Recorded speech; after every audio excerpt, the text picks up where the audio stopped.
दर्शक बंधु द्वितीय विवाह कले अभिनेत्री वर्षा प्रियदर्शिनी।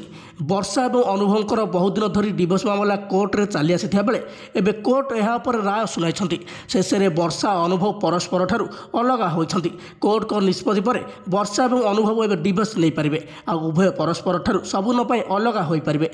आपर अनुभव महांती बहुत खुशी थी बेले अनुभव महांतीकर द्वितीय विवाह को नहीं सारा ओडिशा चर्चा लगी रही। चर्चा होता अनुभव महांती केबे आ काहाकू द्वितीय विवाह करेंगे बोली। हेले एहारी मध्य वर्षा प्रियदर्शिनी किसी फोटो एवं सोशल मीडिया भाइराल होगा सहित बहुत सारा भिडियो एवं सोशल मीडिया देखा मिलूँ। आ वर्षा प्रियदर्शिनी द्वितीय विवाह करनी।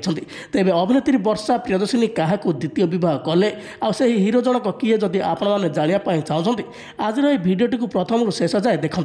आ भिडियो भल लगे चैनल को सब्सक्राइब कर पाखे आसुवा बेल आइकन टी दबाई दिंतु।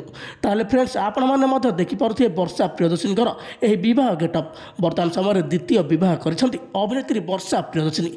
हेले रियल लाइफ रे नुहे से रियल लाइफ रे द्वितीय विवाह कर अभिनेत्री वर्षा प्रियदर्शिनी आग को आसापी जाऊँगी गोटे नुआ ओडिया सिनेमा जार नाम रही स्वामी। यह सिनेमाटी अभिनेत्री वर्षा प्रियदर्शिनी द्वितीय विवाह करने सहित स्वामी के सहित किसी फोटो सोशल मीडिया रे पोस्ट कर खूब चर्चा धरी सोशल मीडिया। आ समस्ते कहते वर्षा प्रियदर्शिनी द्वितीय विवाह करने बोली। हेले आपण मानक आम कही रखुचु यह गोटे सिनेमार दृश्य जार नाम रही स्वामी।